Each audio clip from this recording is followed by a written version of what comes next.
Hi guys, episode number 2 of the Record Drums Online podcast is up right now. I just finished actually a great conversation with Darryll McFadyen, an awesome mixing engineer. You should definitely check him out, check his website. He worked with Biffy Clyro, he worked with Simple Minds, Susan Boyle, Trevor Horn. Actually, we go deep, and I have a chat about what it was like working with Trevor Horn, and we talk so much stuff. Like we from his beginnings up to how he record drums, how he prefers to record drums, how he likes to mix drums. So yeah, definitely, I'm still buzzing about this interview. We just finished it. So thanks so much for watching the first episode. If you like, please like, subscribe, tell your friends if they want to join in. It's just I want to create like a little community of people that like to record drums, or they're interested into this very nerd topic that is recording drums. So again, thanks so much, and hope you enjoyed this next interview with Darryll McFadyen. Thanks.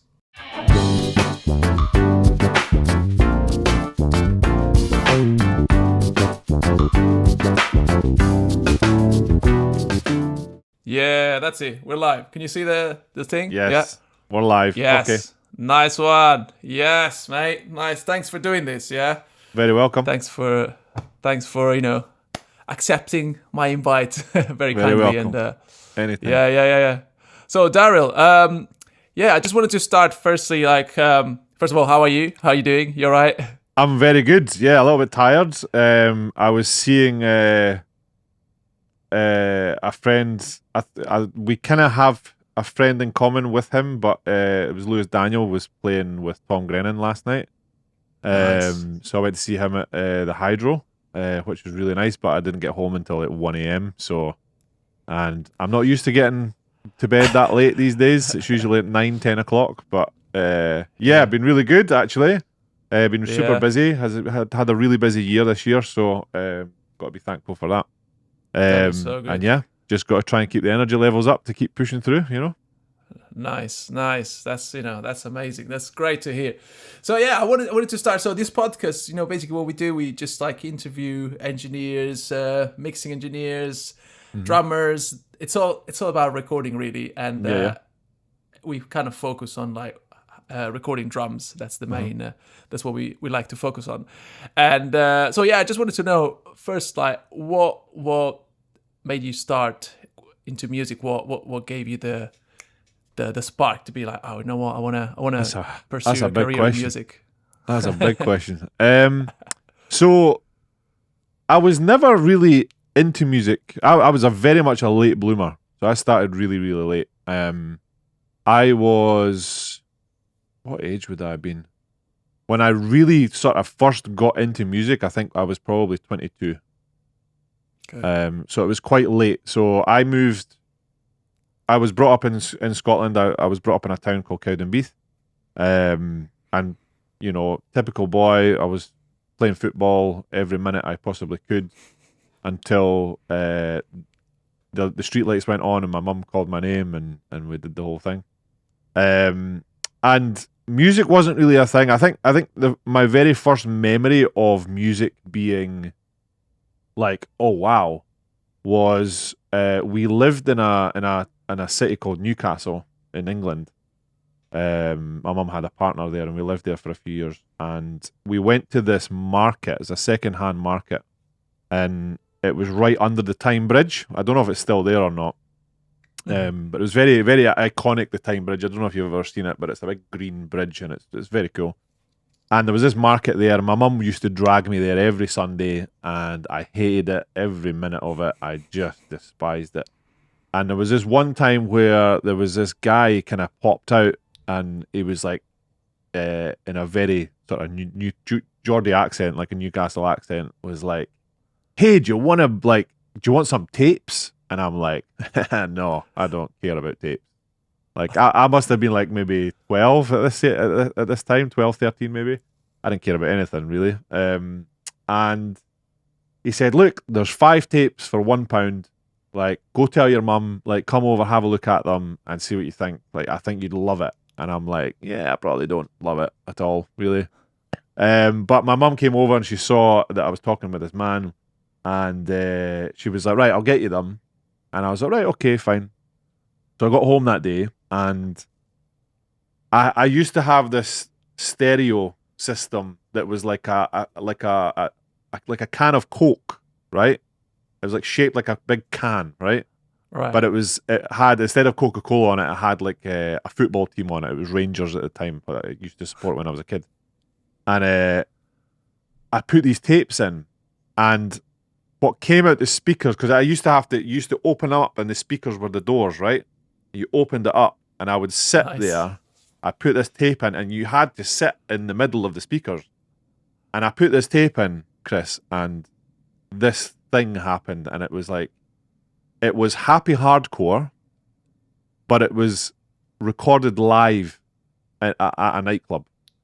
And it was someone was emceeing over the happy hardcore, right? So it was like I can't even begin to describe what it is. I'm not gonna make myself look ridiculous trying to describe what it was, but it was just really fast, really intense, very ethereal, very like big, and just like it was one of those moments for me where I was just like, oh wow, this is incredible. So that was the gate opening to music for me. Music. That kind of led my taste down the sort of trance route for the longest time. I was a big trance lover, and Ministry of Sound and anything that came out of Ibiza. Nice. And that basically, I would say that still is affecting the way I work today, like the etherealness. I try and bring that to most of the things that I work on, if necessary, of course, and if needed. But yeah, that then led me on to sort of the whole musical journey, and I was just a fan of music at that point. I had no interest in playing music. I had no interest in making music, certainly. And slowly but surely, I started listening to a friend at work introduced me to Kings of Leon, the first album and the second album, and that blew my mind. I really loved that. Those two albums are fantastic, and that really kind of got me into that whole scene. It was around 2003, 4, 5. So you had, Kings of Leon, Block Party, all these amazing indie artists that I absolutely adored. And that was the scene then for me. And when I moved to Spain when I was 21, I lived in Barcelona for a while, and to be honest, the big reason I got into music to begin with in Barcelona was because I was drinking too much. I was just going out partying every night. I was spending way too much money, and I thought, I need to change this. I can't keep doing this. And so I purchased a guitar, and I was like, right, I'm going to learn myself guitar and just go from there, just to keep me off the booze and the parties and all the late nights and stuff. And then I started playing some songs, and I'd go to some open mic nights, and people were like, oh yeah, you kind of you've got a good voice, you should start a band. So I did the band thing, and to be honest, I hated the band thing. I loved making the music, but I hated playing the gigs. I couldn't connect the two together in my head. I was very analytical, and I was always thinking about the way the song was played, and that really should have been a sign of what was to come, because that's kind of what I do now. I'm analytical of the songs that I'm hearing, right? And so there was one night I went home with one of the guys from work, who was a great singer-songwriter called Derek Ellard. He's from Ireland. And one night we ended up back at his place after a few beers after the bar that we worked in, and he was like, oh, let's record something. I was like, yeah, cool. I'll help you out he had this little sort of 8-track with the SD card and all that kind of stuff, like proper old school. I had not a clue what I was doing, by the way. And I helped him make this idea, and it triggered something in my head, and I was just like, oh wow. Like I can make so much better music with other people that can actually play and sound great. And as far as I remember, he quite enjoyed having me do that for him, and I thought, that's a good feeling. I like that. And so from there, it just all sort of began to unravel. I started recording my own demos. I bought myself a microphone, and I just really got obsessed with the recording process and how that all come about. Was just because of the journey, I suppose. But yeah, that's kind of how it started. I think that makes sense. That was yeah. But so that was the start. Like just recording, you switched from like being a singer songwriter to like actually this is what I want to do. Like what did you really get? In that moment you were like, okay, I know what I want to do now. I just or was it like, I like this. I think from that point, I was like, right, I'm more interested in the recorded side of music. I was still doing my own stuff at the point. And then I slowly started to work with other people.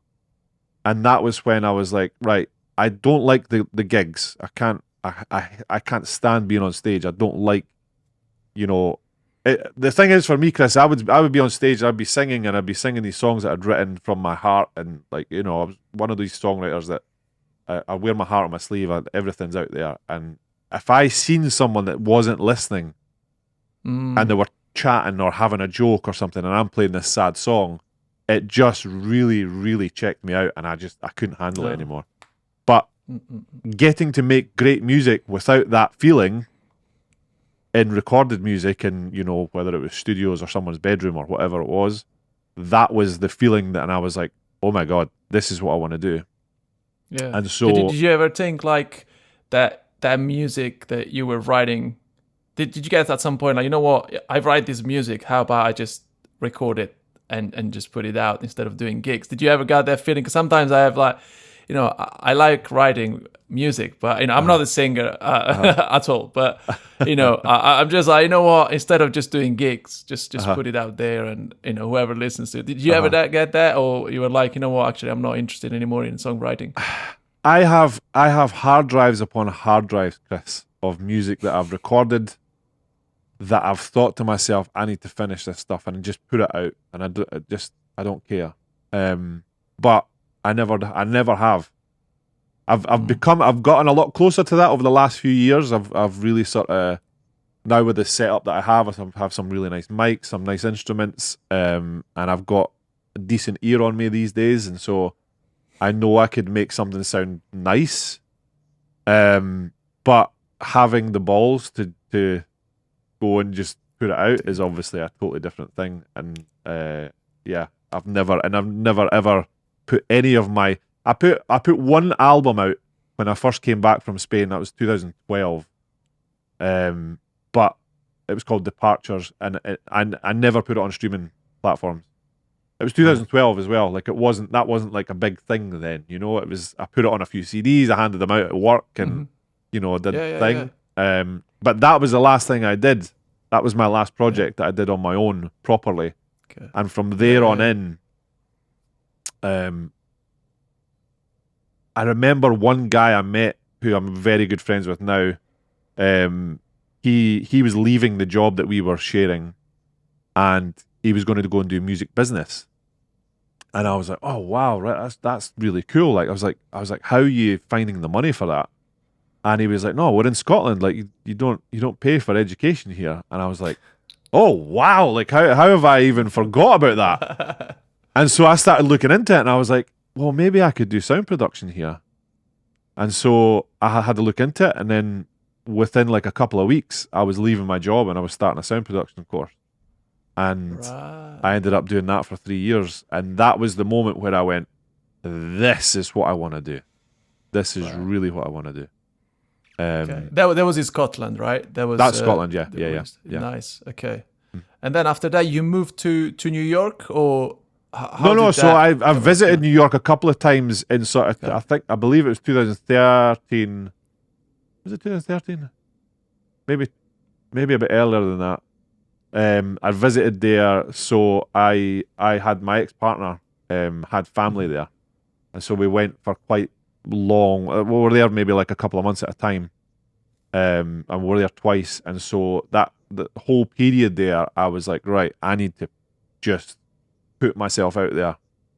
And so I would, pack a bag for the day, because we were staying in Queens, pack a bag, and just go knocking on every single studio door I possibly could.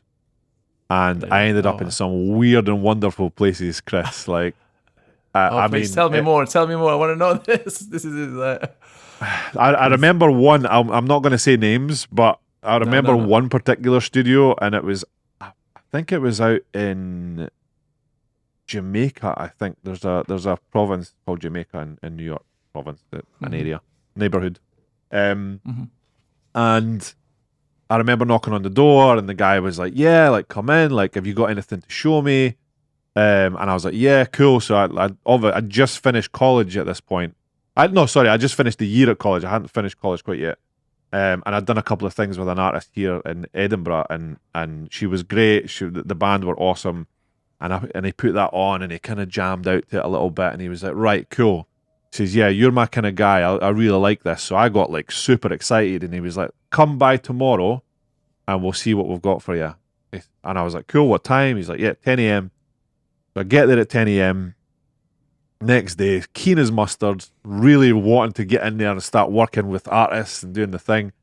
And I sat outside until 12. And he comes rocking up, like still half drunk.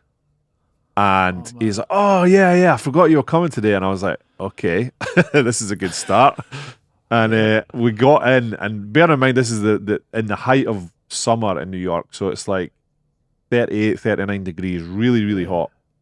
And we get into the studio, the aircon goes on, and I kind of take a breather for a minute, and he comes in and he's like, "Right," he says, first thing I want you to do is we need to basically cable in a wall box from a live room that's an office right now. So I want you to put the wall box into this new live room they're going to have, and then I want you to get into the ceiling, into the attic, and run the cable. Chris, I was so devastated. I was like, "What?" And I was like, "Right, okay." I was like, "Wait a minute." I says, "Am I getting paid for this?" And he was like, No.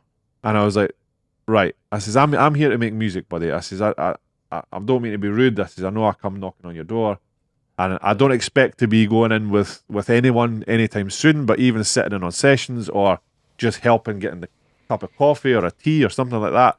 I says, "This sounds like a bit like slave labor to me." And he was like, "Well, if you want to start in this," and it was the whole New York accent stuff. "If you want to start in this, then you got to work hard, and you got to do this, and you got to do that." I was like, "Right, okay, I'll do it." So I did this. I honestly, Chris, I must have lost maybe like 5 kilos that day in sweat.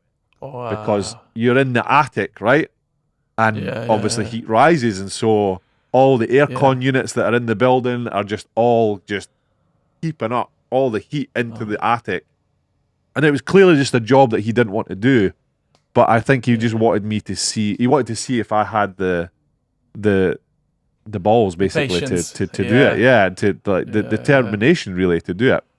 And so I did my best with it, and eventually he ended up having a last minute session come in, and so I was like, "Oh, cool, like, can I sit in on the session with you?" And he was like, "No, just go home, come back tomorrow."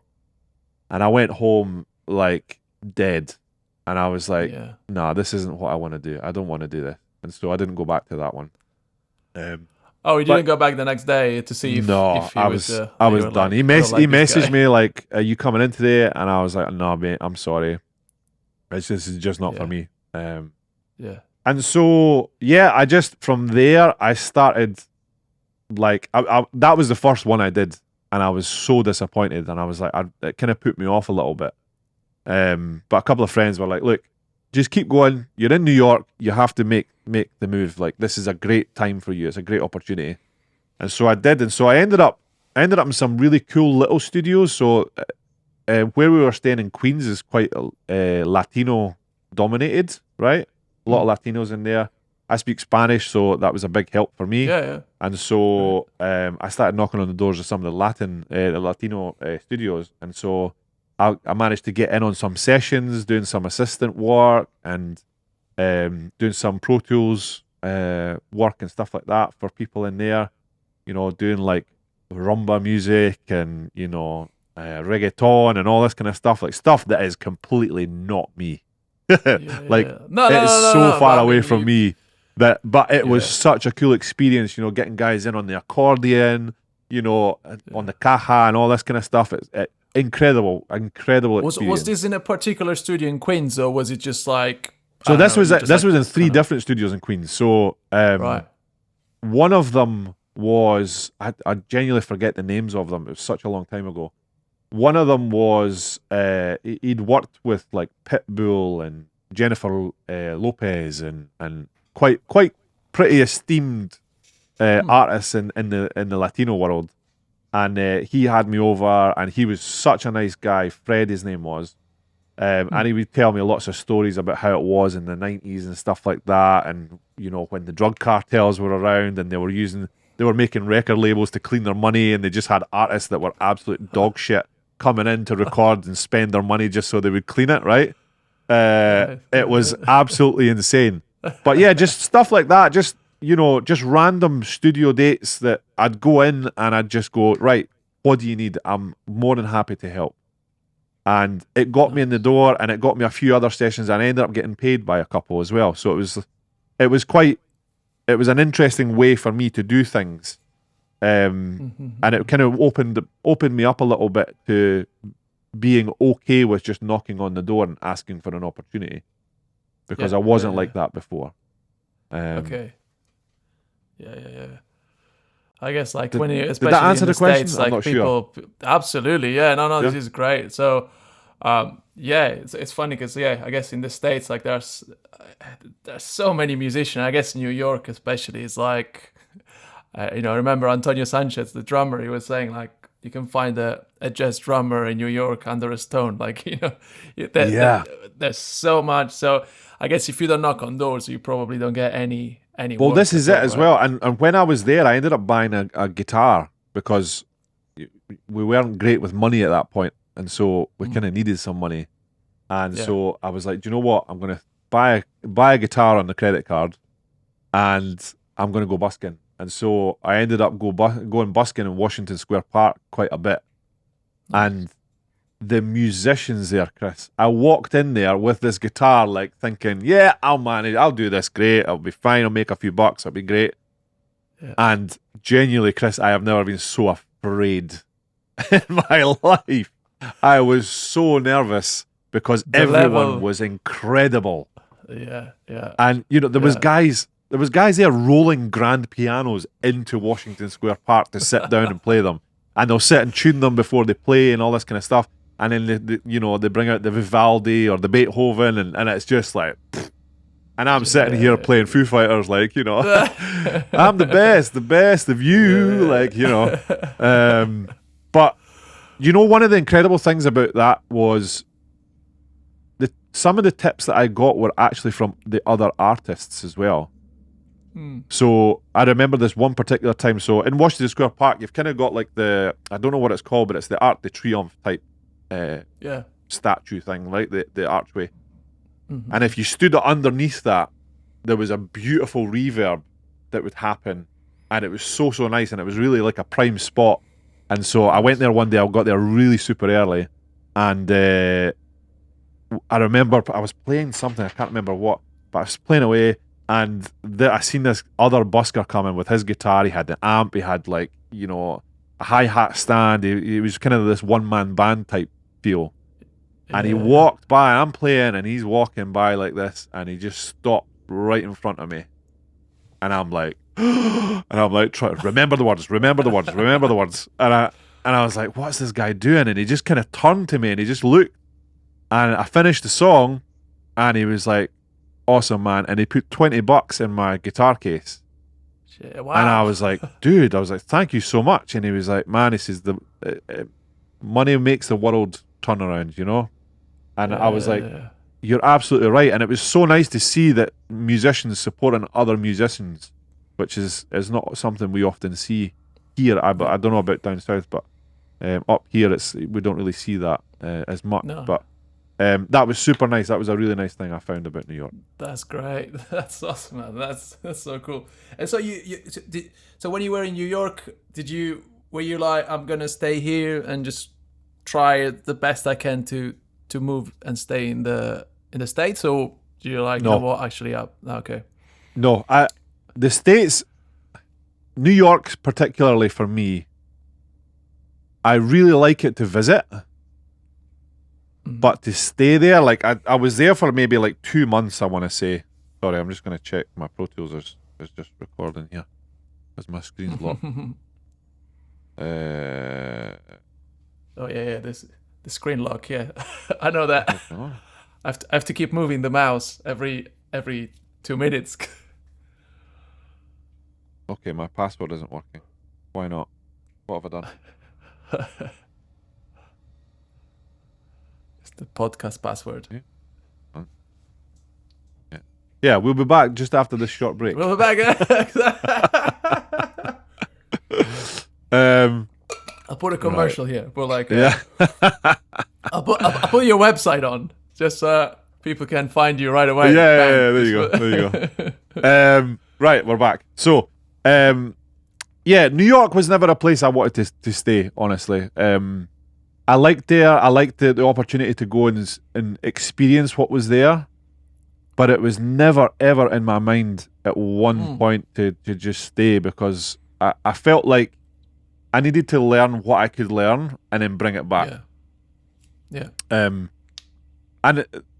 I'm literally just back from America. I was doing an album for an artist in Austin, Texas, and I thought to myself, right, let's see how it is this time, because it's the first time I've been back since 2015, and I thought maybe my mind's changed. It's a completely different state. It's, Austin's a very, very cool city, but my mind has not changed. I love to visit, but I always want to come back, and the same thing applied. I learned a lot when I was there, and I have more desire to bring that knowledge back and try and implement here rather than staying there.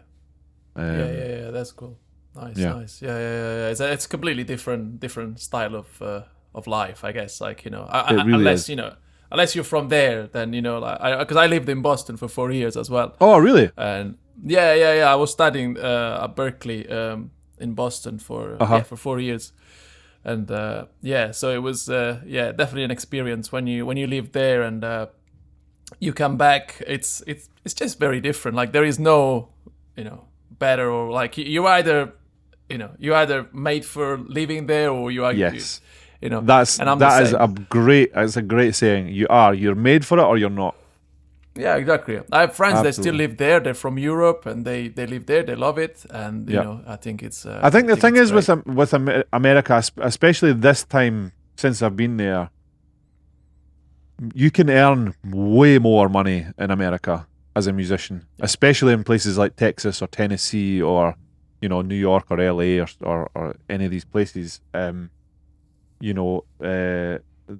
chap that I was working with, Tom Breton, he's killing it.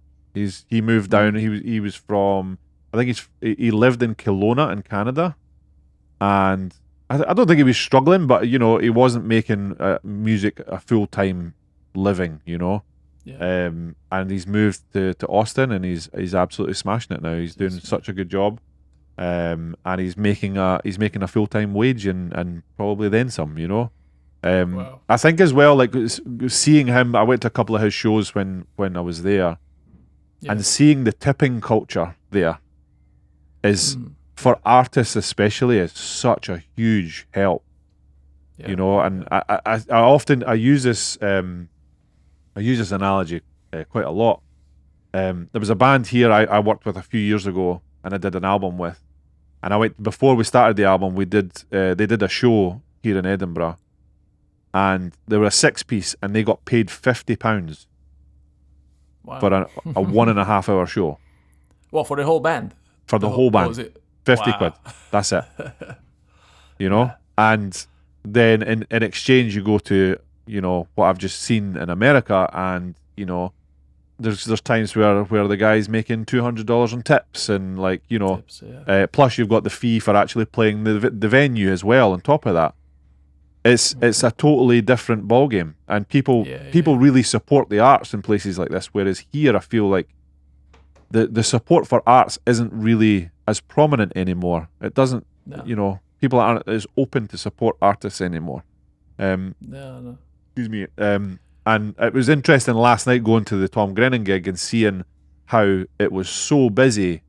And I took my best friend who isn't in music at all, and he was saying like, oh, he's asking questions about stuff, and I said, well, look, this is how people are consuming their music now. It has to be an experience. It can't just be buying music and going listening on the speakers, or nobody does that anymore. It doesn't happen. You don't read the liner notes. You don't, there's not that connection anymore. People experience music. They pay for their music by going to a live gig. They get the hotel, they get the dinner, they get the gig, and then they get the train or the flight home or whatever it is. And so recorded music in that regard is probably taking a bit more of a back seat in that kind of thing. But without it, no one would actually be in the gig in the first place. So, No, exactly. Yeah. It's went off on a tangent there. Apologies. No. But it's very interesting how, especially how the industry is changing. Like for us, I mean, I feel it like every day is like it's moving to, especially now with the advent of AI and all those all those things that I kind of yesterday actually I was funny enough I was chatting to someone about AI and because she met some of CEOs of these companies like Suno. Sure. And oh my god, who knows what's to come? Like for us, we're in trouble. We are in trouble. We're very much in trouble. Yeah. But anyway, good things there are gigs, and we still have a job. Let's say that. At least we're. Well, this is the thing, though, Chris. Right? Is like, I remember seeing a video a while back with I can't remember his name, but it was Carly Rae Jepsen's guitarist, and he's talking about how he's on a world tour with her 1 minute, and then he gets home and then he has to work Uber to make up his living. Crazy, yeah. Explain to me how there are such amazing musicians doing world tours 1 minute and then having to still pick up on Uber the next minute. Like, it's changed so much to how it used to be. Absolutely, yeah. No, it's crazy, especially like our business is very bling bling. I call it like you see this, oh my god, this guy's on stage, 5,000 people, or I don't know how many people, and just the next day, So it's very much, you can never. I think probably those days when musicians were like touring, doing world tours like that, was probably, I don't know, the 70s, 80s, when you were actually making actual good money and just you could make a proper living. And I don't know, maybe I'm wrong, but if it definitely feels like times have changed. I think so. I think you're right. For a lot of musicians. I think so. But that's again with artists, it's like we're all artists, right? No matter what you do in the music industry, we're all creatives. It's on some level, and we're used to having to push back, right? So it's I'm sure we all still have that one person in the family that comes up at Christmas or a birthday and says, "Oh, are you still doing the music thing?" As if it's like a hobby. And it's like, I'm still doing the music thing. That's been about almost 15 years now. It's it's not just a thing. It's my career. If you were a lawyer, they wouldn't ask you like, are you still in law and doing? Are you still playing with the wigs and stuff like that? The wigs, yes. Yeah, absolutely. Yeah. So to go back, like after New York, you worked with some amazing artists and which like Biffy Clyro, Simple Minds. How did that work come about? What was the? So, basically, I was coming up in 2017.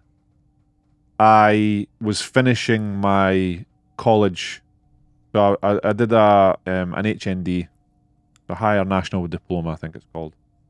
So I did my NC, I did my HNC, and then I did my HND. And then the plan was to go to university to study a Bachelor of Science in audio engineering, which I didn't really want to do because I wanted to be in the arts. I didn't want to be an acoustician. I didn't want to be, I didn't want to know the ins and outs of cables. I couldn't care less, to be absolutely honest. I just wanted to make art and wanted to make music and work with cool people. And so I'd applied for that degree, and that was the plan. And then one day I was sitting in my studio and I saw on Facebook, I was following, as you do, you follow all the studios and stuff like that are local and internationally. And I saw a studio in Glasgow looking for an engineer. They posted a post, like, if you're interested, send us a CV. And it's one of the top studios in Glasgow and in Scotland and probably in the UK as well, actually. And I thought, nah, not me. I'm not getting that job. No chance am I getting that job. All right, so but you applied. You didn't. Okay. Well, this is the thing. So I kind of sat there. I was like, should I just for the gigs, like the shits and gigs? And I thought, look, if I even get in the building, I'd be so happy. Like that would be enough for me. Just get in the building, have a look at the place, get to know the people, whatever. Have an interview. That would be the best thing for me. And so, yeah, it was a bit of a rough time at that point because I had a family member who was on their way out, and so it was a lot of late nights, a lot of long nights, and sleep was not a priority at that point. And I remember getting the message back to say you've got an interview, and I put together a CV in 10 minutes, if that. I was like, do you know what? Put together a CV, put it in, and I got an email back. A couple of days later, I've got an interview. And I was like, oh, wow. And I couldn't believe it. So I ended up being up that whole night before. I was literally still awake from the night before, and I went into this interview. And I got in there, and I seen the studio, how it was laid out. Simple Minds were actually there at the time. So they would use the big studio at times as a rehearsal spot. So before they went on tour, and I think a lot of why I ended up getting hired was because of my demeanor. I think, I was walking around the studios, and you get a lot of gearheads in the audio world. Oh, it's a real 1176. Oh, it's the big Neve desk. And that stuff has never bothered me, Chris. It just doesn't. It's a tool to use to make things sound good. That's it. I'm not about to, lose my shit over a compressor or something like that, right? So I had a walk around, and I think that's partly why I got the job, but also as well. So I used to do when I was doing college, I would do the sound and for Sofar Sounds. I don't know if you know Sofar Sounds. Yeah. Yeah. So Yeah, I used to do Sofar Sounds in Edinburgh, and I had just recently put out an episode that I was working with the band Honeyblood. I don't know if you know Honeyblood. It's a girl rock band. They're awesome. Stina, her name is, and she came and did a solo set for the gig. And it was in this bike shop in Stockbridge. It was a bit strange. But it was a cool gig, and it was nice, and I put it out there, and I put that in my CV that I'd worked with Honeyblood. And luckily for me, the manager at the time was like, where did you work with Honeyblood? So I explained, and he was like, oh, they've just finished their album here. Oh, wow. Now, I'm going to tell you something about that Sofar gig. I used to provide all the equipment, bring it to the venue, set up, do all the engineering, record it, mix it, and then master it. So this was 3 songs per artist. There was 3 artists, so 9 songs, right? And I charged £20 for all of that. Wow. Right? Oh, man. And people used to tell me I'm crazy for taking £20 for that. You should be asking for more. But do you know what? If I hadn't have done that gig, I wouldn't have got the job at the studio. So crazy, yeah. That got me in the door, and that was it. They were looking for an engineer. I think, if I'm really honest, in hindsight, I shouldn't have got the job. Oh, really? Why is that? Yeah, I shouldn't have got. I wasn't ready for that job. I wasn't ready for it. Was it too early, you think? It was too early. It was too early. Okay. It was. I think it's a great experience, no matter what. In the end, you probably as you said, it was probably too early, but at the same time, I guess it kind of gives you a perspective now looking back. You're probably, you know what, actually, I've recorded some amazing artists. Absolutely. I had the chance to work with the best gear, and so I guess. Well, this is the thing. So it was like, because I'm not a gearhead, it took all that stuff out the way, and I just got the chance to listen to the gear, because I feel like that's what happens quite a lot with engineers, is they're obsessed with the mics and the pre's and the compressors and the EQs, and I find like a lot of people don't actually listen to the gear. They go by what it's called. If it's just a Yuri 1176, it's an original Yuri. They'll put it on anything, and they won't actually listen to what it's doing. But no, like that was great. Like, the opportunity to be in the room with likes of Trevor Horn and stuff like that. Watch him work was incredible. It was such an incredible experience, and I learned so much from that. Really did. What was one thing that struck you working with Trevor? Trevor Horn. Was it like, I don't know. What did you do? You were like, oh my god, this guy is he's the one. I'll be honest. I didn't understand it to begin with. Okay. So we did a track. I was assistant engineer on a track. He was doing an album called Reimagining the 80s. And so basically he mixed and matched all the artists and the songs that he'd worked on over the years. And so he ended up getting Simple Minds in to do Brothers in Arms by Mark Knopfler. Mm-hmm. And so we were doing the vocal session for that. And honestly, like, he is the chillest guy. He's so chill. He's so relaxed. There's nothing really phases him. I'm sure, like anyone, he could probably get a bit heat off at some points, but he was just... He has this thing, Trevor, where he will stand behind the desk and in between the speakers, right? So that's his kind of... It's almost like it's his favourable listening position. He'll go stand behind the desk and he'll stand in between the speakers, and he just listens. And that's the biggest thing I learned from him, is he listens. Okay. And, we had Jim Kerr in the vocal booth, and he was, trying to get it right. He was, it was not his song, so he was maybe having a couple of issues here and there, just kind of finding the rhythm of the song. And the way he handled that situation, it was just with grace, and he was just he was fantastic. He was such a pleasure to watch working.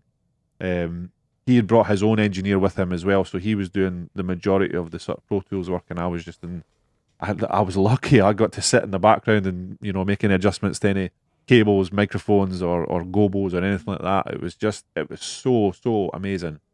Wow. But yeah, just I think what I learned from him was definitely just having the patience and the grace to give people an opportunity to work something out, because I think I've seen a lot of producers, as if I've been working as an engineer, I've seen a lot of producers kind of lose patience with artists sometimes, and sometimes it kind of gets them out of the mud a little bit, but other times it can kind of close them down, and so you've got to really be selective about that kind of stuff. But yeah, he was great, man. He was awesome. Nice. Yeah, that's so cool. Man, wow, this is amazing. And when it comes, we did this. I posted a video of I recorded a song actually for one of your projects, and I remember, like, we were recording drums. I was recording drums, and you told me about this technique of using the microphones and just placing the overheads in a certain way. Is that your favorite? Like, is it the one that you go for, like, in terms of like placing overheads, or do you have other techniques you want to share, or other ways of recording drums that you saw over the years that you're like, oh my god, that was such a cool thing, or this works more for this kind of style, or do you know something? I know it's the generic answer that everyone says, but it's like, it really depends on the application, right? It's like you can't just pick one and just go with it. I mean, you could, and it'll sound great if you get the Glyn Johns did the Glyn Johns thing, and it was like, yeah, that was his thing, and he, driving the preamps and stuff and getting the thing. Cool. That's whatever floats your boat. That's fine.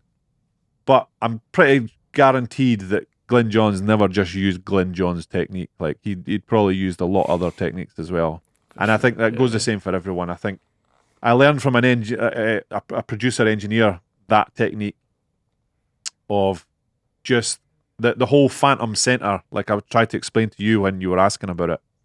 The phantom center is something I'd never thought about a drum kit before. You see a drum kit on stage and you've got your kick, you've got your snare, you've got your toms and either side, and it's like you look at the kit and that's how you see it. If you look on pictures online for kits in a guitar or another shop, you see the kit straight on. And when this person explained it to me, like, just take 2 steps. He got me to stand in front of the kit, and he got me to take 2 steps left. And he says, "What do you notice?" And I was like, "I don't fucking know." And he says, "Look at the kick and the snare." And he says, "Just lift your arm straight up and see what you see." And I was like, the kick and the snare are in line. And he's like, exactly.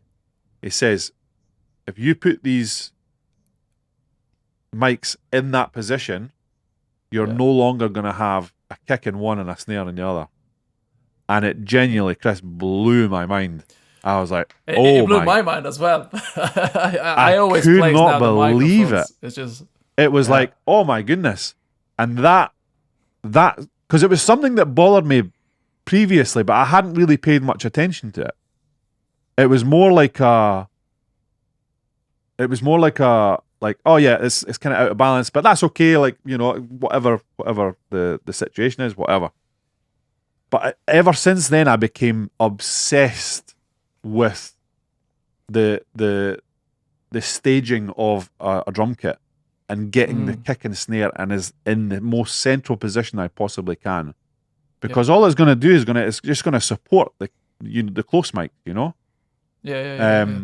And then from there, I started working backwards, because you watched all the YouTube tutorials back in the day, and it was all about getting the SM57, 2 fingers off the snare, just kind of pointing, depending on how much click you want on the snare, you can kind of move it around there, and it was all about close miking. And I thought, let's go backwards a little bit here. And so now the way I do it is I start with the rooms, the furthest away mics.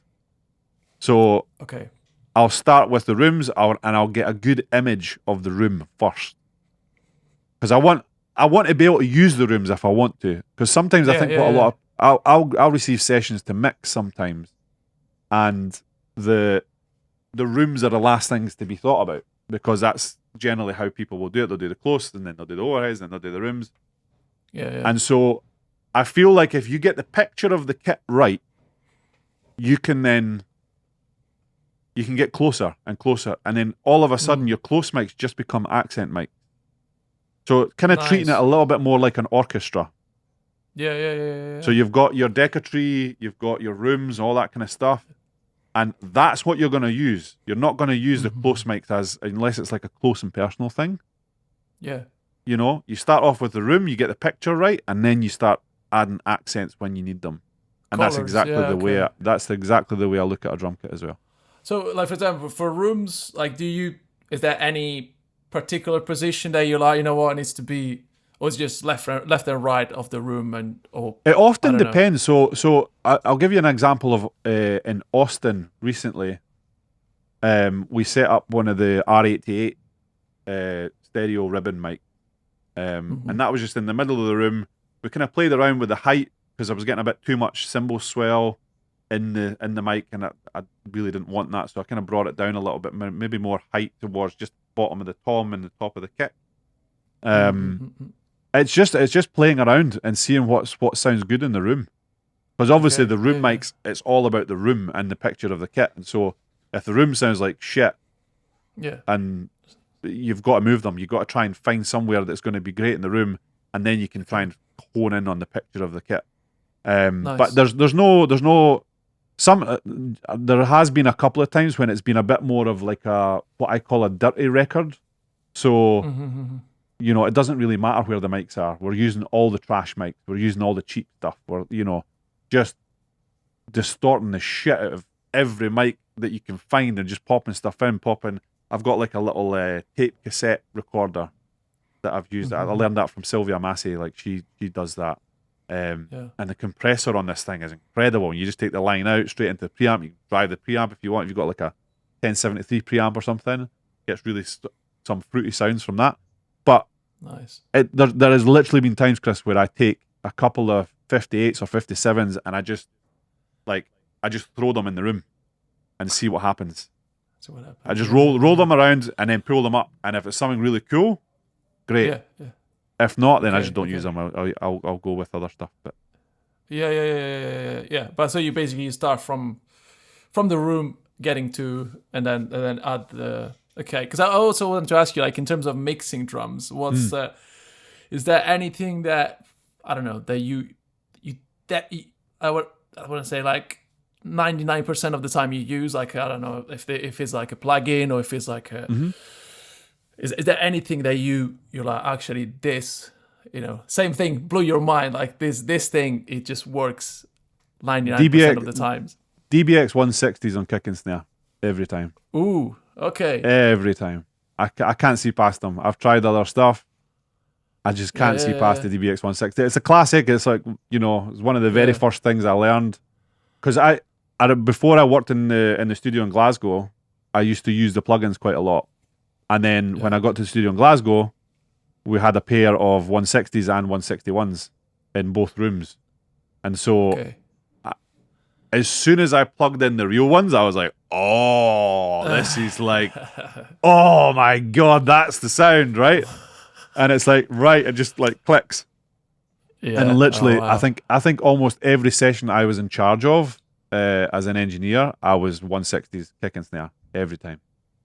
Man. The odd vocal I'd pop it on as well, to be fair, if you want something a bit more aggressive. But I think if I've got the option, a 33-609 on overheads is always nice. If it's more of a rock thing, like you get that pumping effect. But I think in general things change quite a bit for me. I was kind of brought up on I started off in college, we had SSL death, and I love the top end on an SSL death, right? That's the I think anyway, that's the selling point, that's the unique point of an SSL, is that all that top end is just so shiny and so pretty and just, it's beautiful. And then when I moved into the studio in Glasgow, it was all Neve stuff. So we had a Neve 54 series and we had the Neve 5088, the Rupert Neve Designs one. And so then it became about the Neve stuff and the warmth and the, all that kind of thing. Yeah. And so I've kind of had like this kind of, it's been quite a level playing field of like, oh, I love the warmth of a Neve thing, but I love the shine of an SSL EQ, and matching those together and trying to come up with something is pretty cool. But in terms of processing, I think the big thing for me in mixing wise for drums is parallel compression. Parallel compression, okay. Yeah, I think it's one of the, especially in a mix session, like you want to try and keep the transients as open as you possibly can. And then if you can mix that in with an absolutely squash signal, you can get the best of both worlds. Like it's even in a recording setting as well, even if you're bringing just the cheapest stereo compressor and you're just sending kick, snare, toms to that just to bring it up to put it in the headphones of the drummer, like it just instantly makes it sound more like a polished record straight away. And the drummer's playing different all of a sudden, instead of just listening to just kick and snare just like flat as hell, like no processing on it whatsoever. Like it's just they feel inspired a little bit, and then you pull that in and it's just like, whoa, like I'm John Bonham all of a sudden, Yeah. Dave Grohl, it's coming in, It's great. Nice. But that was a thing I learned from Adam Noble, who was a producer on the Biffy Clyro sessions that I did. Nice. He brought in a Dynamite compressor by Valley People. Is it Valley People? Yeah, I think it is. And I seen this box that he brought in, and it was tiny. It wasn't very nice, and it was a bit yellow looking. Like it was just look. I was like, what the hell is this piece of shit? Like, and literally, once I got it all patched in, I've got some photos actually. I might send you some photos if you wanted to use them. Sure. Yeah. I'll put them on. As soon as he got that fucking banging and he pulled it up, I was like, holy shit. Like that sounds this sounds like a finished record and it's not even been mixed yet. That was really, really, really crazy. And so of course I went straight away and bought the plugin. And so that lives a lot on my drums as well. Like I'll use the Dynamite by Valley People. I use the that's more for a kind of aggressive drum sound. I use the Zener limiter for just general processing, so I'll put it over the kick, snare, toms. I tend to kind of avoid the overheads and the rooms sometimes with parallel compression. I tend to get the sound directly from the source, so I tend not to do that, but it can happen sometimes. And yeah, that's one other thing actually. I know I'm going off on tangents here, left, right, and centre. No. You've got some editing job to do. Stuff. I can I can listen to this all with day. Adam Noble, he was the first person that I ever worked with that just didn't EQ anything on the way in. It was incredible. Like I was like, those drums sound incredible. Like what are you doing? And you know, having a look at the desk and there's zero moves on the EQ at all. So was he just miking? Just exactly miking how he wanted them. And he said to me, he's like, it's mic choice. Like, choose the right mic and get it right in the right position, and you won't need to EQ at all. And I thought, wow, right, okay. And I've tried it a couple of times. I've failed miserably, I must say. But it's like, yeah, I just find it, you know, some people have that ear, they can just go in straight away and bum, bum, bum, bum, bum, bum, and they're done. No. And it's he so was funny great, man. You say that. It's just like I was reading the Ashmead memoir, like biography, and he says exactly the same. He says like, I don't know, probably of course like he recorded for many years, so of course he's experienced, but he was like, yeah, all this music that I hear now is just like over EQ'd, over compressed, over produced. So I just put a mic. I know exactly what mic goes there. And so once you know the microphone and you know where you need to place it, there's not much you need to do really. Like it's just exactly. And I think that's something as engineers we forget. You know, we like the sounds of particular mics, but I think we forget sometimes there's already an EQ curve there. And so we don't you know, let's listen to the mic first before you touch anything. You know? But yeah, Al Schmidt was like, he was king for that sort of stuff, man. He was awesome.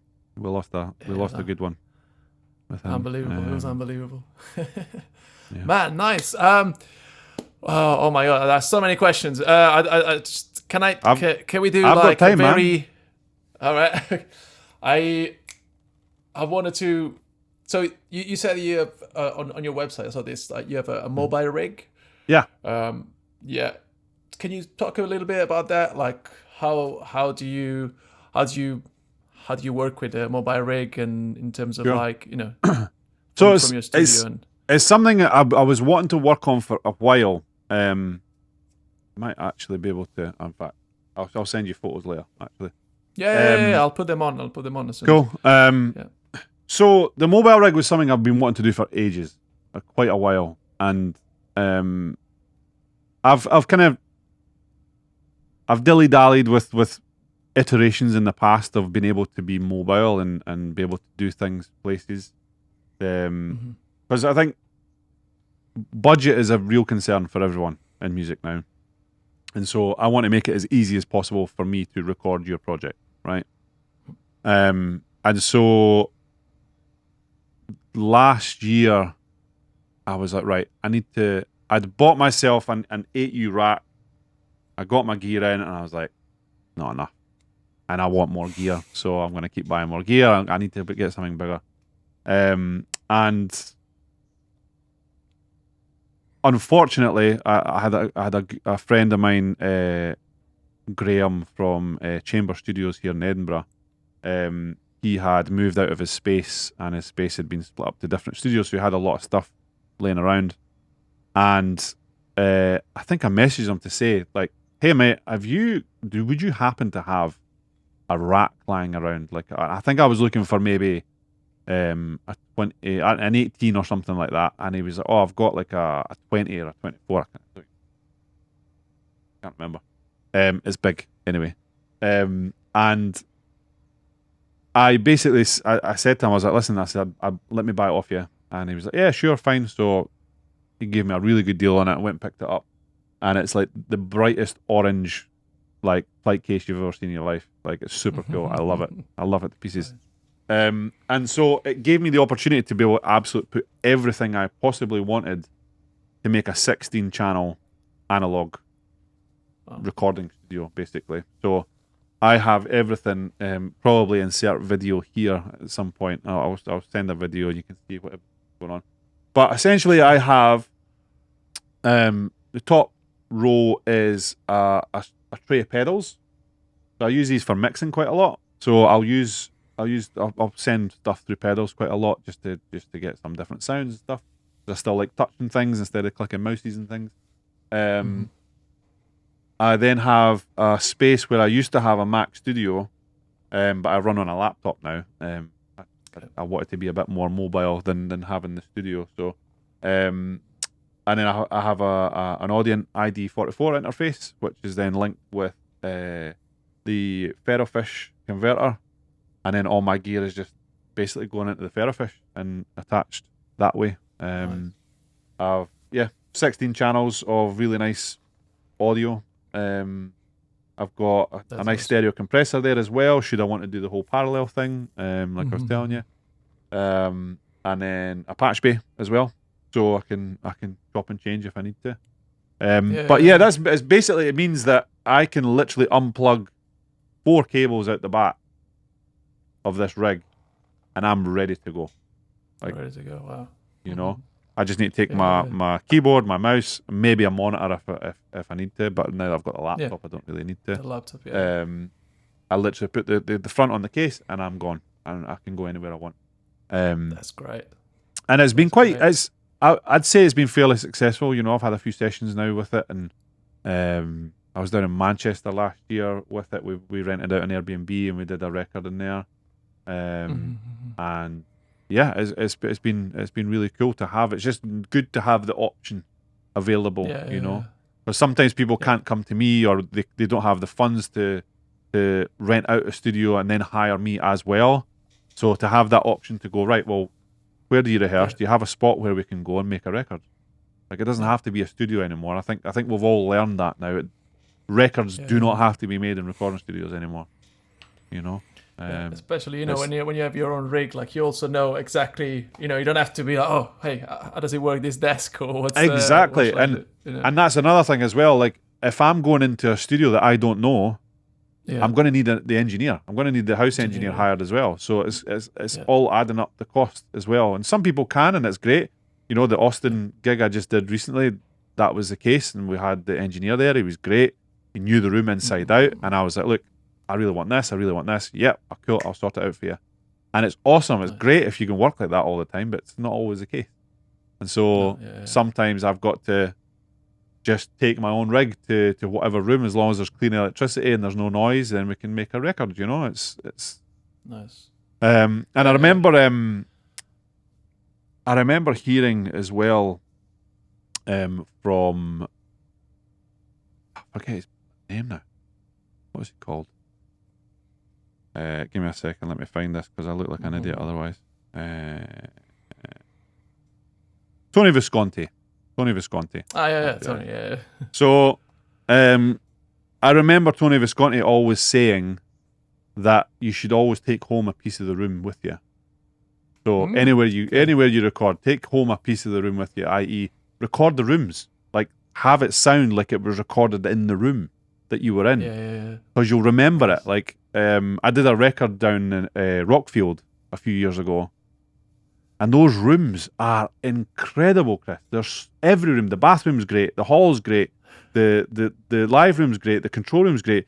The accommodation is fantastic. Like, everything sounds great. It's just amazing. It's such an amazing recording studio.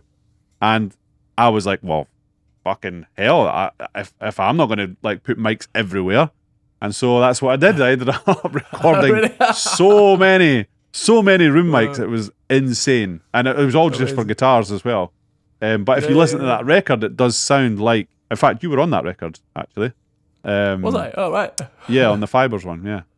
Oh, the Fibers, yeah. Oh my god, yeah. I never. Every time I listened to that song, I was like, wow, is that me? Like, those drums, they sound incredible. I was like, wow, good. I'm glad it's a good job for you. No, that was the thing with that record was like I found those guys on Gumtree during COVID. All right. And it was like I seen they were looking for a bandmate, and I was like, do you know what? I'm just going to message and say, hey, you looking for a producer as well? And they ended up sending me their iPad demos on Cubase.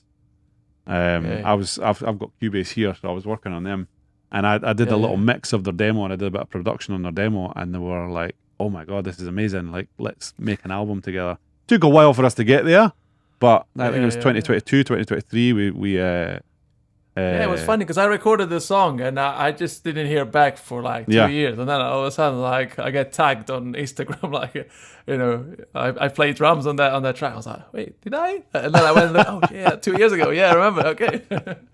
But it was so cool, that was the thing. The guys sounded. The guys didn't even. I don't think the guys even remembered much. I said, you need to remember who the guy is. Like, you need to like find out who he is so we can like credit him on the album. And they're like, oh shit, yeah, right enough, right. So, and that's how it ended up being the case. Like, because I think even they were talking about maybe even re-recording them because we had another Italian drummer on the rest of it called Silvio.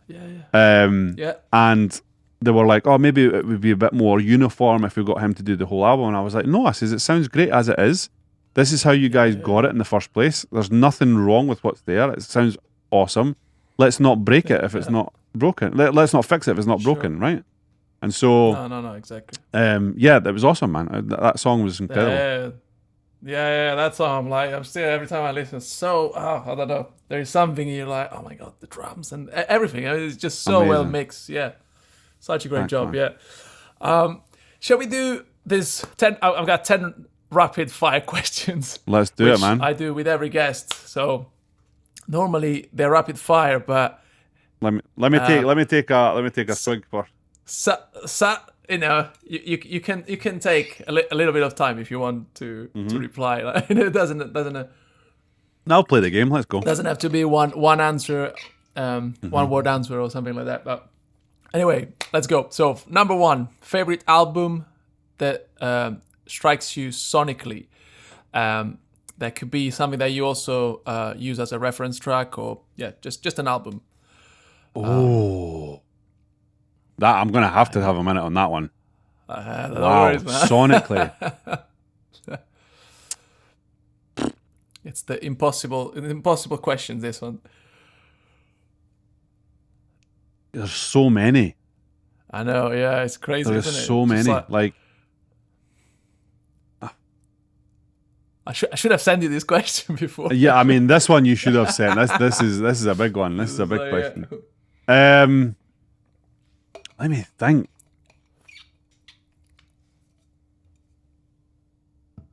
Let's go with what I spoke about before.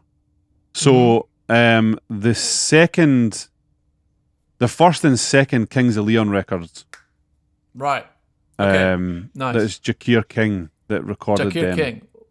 Incredible what a guy. Producer, yeah. So what good. Guy, yeah. So good. Yeah, I use his plugin presets all the time. Yeah. Like, he's amazing. He's so good. And I think I might get this wrong, but I feel like I've seen him do an interview or something talking about it, and they used the TG desk from Abbey Road. They hired it out for that record for the first one. And a lot of people find that album to be, rough and ready, and it's kind of, like it's done in a garage. But it was done on the Beatles desk. Like, you know, Yeah. it was well thought out, and actually going back and listening, because when I listened to that, I was furthest away from music I've ever been. Like, you know, I was maybe like 17, 18-year-old. I was listening to that. Yeah. And I thought, oh yeah, it sounds quite like, you know, rock and roll. It's almost like the AC/DC of our era, you know, Back to Black, having that garage sound, right? Like it just being recorded in your mate's garage. But actually going back and listening to it now as a mix engineer or an engineer or whatever I'm supposed to be, you hear so much detail in every part of that recording, and it's so important. The performances have been so important, and getting the takes right and doing all. It's such an amazing record. So records. So the first two Kingsley on record. First two. I need to go back and listen. Yeah, it's been You do. Even for really me, it's awesome. been too long. It's been too long. Yeah, nice. Second one. Favorite part of your job? Making things. Like nice. Really, just making stuff. Like stuff that doesn't exist. Making things that didn't exist before we got in the room. That's awesome. The coolest part. That's so cool. Third, worst part of your job? The lack of money. that's yeah, spot on. Yeah, that probably is. If I'm honest, yeah, that probably is. You know, I wish we as musicians and creatives and stuff, we didn't have to struggle as much as we do. That's the worst part. Yeah, for sure. Yeah. Number 4, favorite plugin you can do without. I think we already answered that. Is it DBX? Favorite plugin I can't live without? You can't live without. The Brainworks SSL 9000J. Oh wow. Okay. Nice. If you can only choose one between those 3 things: producing a great song, mixing a great song, or engineering a great song. Mixing. A great song. Mixing. Nice. Yeah. Amazing. A drummer that you would love to record. Oh. Chris Castellito? Is that? Like, come on, the real ones. The real ones. Okay. Wow, that's a good question. So many as well. The first one that came to mind was Dave Grohl. Like, just all of his work that he did throughout the early 2000s, I think, is phenomenal. All the Queens of Stone Age stuff that he did, and obviously everything he did with Foos and Nirvana and stuff like that, like, just incredible. Nice. And a fun fact, I remember watching I don't know if it was like a YouTube video or a documentary or something like that, and he was recording drums for something, and I heard him as he's playing something, and then he says, "Hey Darryll, could you turn up the snare on my headphones?" And I was like, "What the fuck?" And my kid was there, and she was like, "Is he talking about you?" And I was like, "Yep, definitely me. Yeah, your dad's a superhero." That's me. That guy. So yeah, not really a fact, nice. But yeah, that was a funny story. So my daughter thinks I'm a lot better than I actually am. Dave Grohl, man, it's gonna happen. Dave Grohl, if you're listening, there you go. You know, one day. Yeah. A favorite instrument you like your favorite instrument to mix, or the one that you have more fun with? Let's say. Instrument to mix. That's a very good question. I think all of them, as long as they're recorded well. Okay. Because I think, do you know what it is, Chris? I because a lot of the records that I mix now are recorded by the artists themselves. People are trying to be engineers, they're trying to be producers, and they're trying to be the artist at the same time. Yeah. And it's you know, usually the thing that's the downfall is the engineering part. You know? And it's so you're constantly trying to fix things and trying to fit things into, you know, because no one has the budget to re-record or get someone real or proper to re-record it, you know? Yeah. So my favourite instrument, I mean, all of them, as long as they're really well All of them. recorded, nice microphones, nice preamps, and a good player. Yeah. Anything. There is no one like, not an instrument. You're like, oh my god, drums. There you go. Come on, let's do this. Oh yeah. Not really. I mean, some- drums are probably the least. I bet. Yeah. No, I'm joking. I think probably the caveat to that is the instrument I hate the most. Wait, is that the next question or no? No. Go for it. Go for okay. it. No. It's not. It's The not instrument the next I one, hate the most is the hi-hat. Yes, Steve Albini. Honestly, genuinely, like I satanic. have never, ever since I started learning about that imaging Marking thing. technique. Yeah. Fuck the hi-hat. Go and just take a fucking swim. Do you place a mic on the hi hat or just no? So when I was engineering in the studio, as you know, if I'm house engineer, I've been hired as an engineer, I will, because you don't know who's going to get the project next. So it's a very different mindset of engineering your own project to engineering for someone else. You have to think about, have that conversation with the producer and say, listen, like, what is it you want from this? Kind of have a back and forth about what it is that the project needs, and then take it from there. And yeah, in that case, I would always record with a hi-hat mic, usually like an SM7 or something with good rejection. But yeah, in terms of me, unless I'm doing something disco, I'm not putting a hi-hat anywhere near it. Yeah, nice. Okay, 8. Who's your inspiration when it comes to mixing, engineer, producer / producer? Michael Brower is up there with the mix situation. I think as my career progresses, I'm kind of moving towards mixing a lot more. I think that's I've got a family now. Like, I don't have as much time on my hands to spend producing records, because I'm sure, as you know, producing a record is a lot of work. You have to really kind of delve deep, and you basically work your ass off until the project's finished.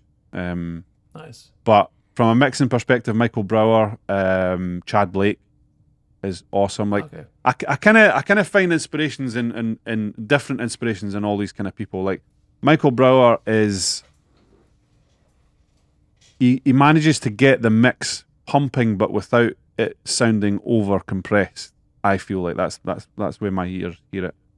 Chad Blake, on the other hand, is so good, so good amazing. at distortions and textures, adding textures to things that you wouldn't never have thought about. Like, it's one of the most creative, I think. It's incredible to watch him. It really is. I just got his. This is not a plug. I'm not sponsored at all. I just got his Audio Punks Sans Amp plugin, and it is so good, so good. It's a shame there's not more presets on there by Chad, but yeah, whatever. I'll make my own. Oh man, nice. But yeah, like stuff like that. Oh. Cool. Yeah. So Chad Blake for like distortions. He doesn't do a whole lot of mixing, but Greg Wells, he obviously mixes, and he's mixed some amazing records. But yeah, like his compositions are second to none. I love watching him work. Nice. Because he is like the one-man band, I try not to watch him too much, because then I just feel like so inadequate. Like, I watched a series he did with a singer-songwriter, and she came in with this song on acoustic, and he had an engineer with him, and he was like, right, we'll do this. We'll start with the drums, and then he'll go on the kit, fucking bang it out, like, one more pass and we'll got it, like, and do it. Then he'll sit on the bass and he'll do the whole thing. And then he's on the guitar, and then he's like piano, and it's just like, wow, man, like, how much talent do you need, man? Give us some for the rest of us, But yeah, so 100%. Michael Brower, Chad Blake, and Greg Wells, definitely. Greg Wells, nice. 9, best advice you've ever received.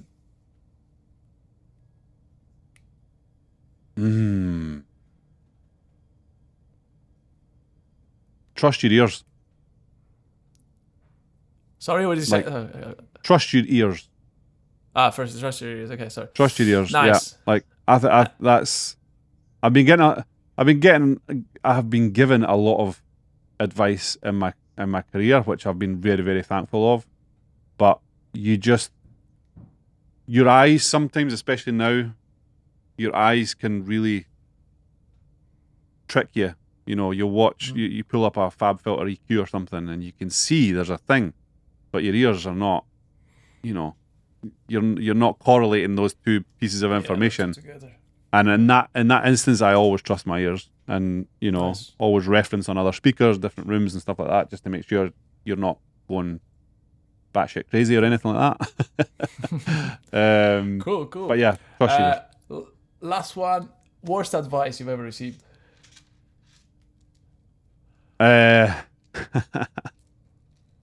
Well, the one thing that comes to mind, I worked with a producer once, and they said that I should keep an eye out for any and all country artists in the UK because it's going to be the next big thing.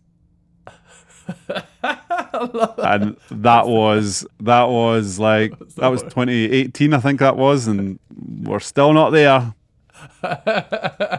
Still waiting for those country artists. Yeah, there's no Dolly Partons kicking around. Yeah.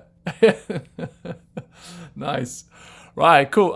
Just to wrap up, just like if you have any piece of advice to any young aspiring engineers, producers that are starting out now, like any word of advice to them. You have to love this. You have to love this. That is the minimum. Like, you can't just like it. You can't just kind of half-ass it like any old job. You can't. You have to be 1,000,000% committed to everything you're doing, because if you're not, you're checking out. People will find you out very quickly if you're not. That's so true. It's one of those, like, you see a lot of people. Sometimes I'll go back to the college that I attended, and I'll do like sort of like employability days and stuff like that, and I'll do like a panel speech about working in the industry and stuff like that, and you can see who's into it and who's not very, very, very quickly. You can see who's going to do something and who's not, like, even by the way they ask the questions and stuff like that. I remember once I went back to the college, and I was just having a walk around, seeing all the old tutors and stuff like that, and I walked into the first year that I did, and the tutor was there, and he was in the middle of a class and stuff, and he introduced me, and saying that I worked with Biffy Clyro and blah blah blah blah, and the almost all of the class got up and started trying to take photos with me for some reason, and I was like, guys, what's going on? It's not about like, this. Yeah. What? Sit down. Like, if you want to learn, sit down and learn. You know. Yeah. But it's like things like that kind of set me apart during the college days. For example, I remember the very last year, I was working so hard. So just to give you kind of an idea of what I was doing here, just to try and to get enough money to buy microphones and all this kind of stuff. So I was working full-time night shift as a night porter in a hotel.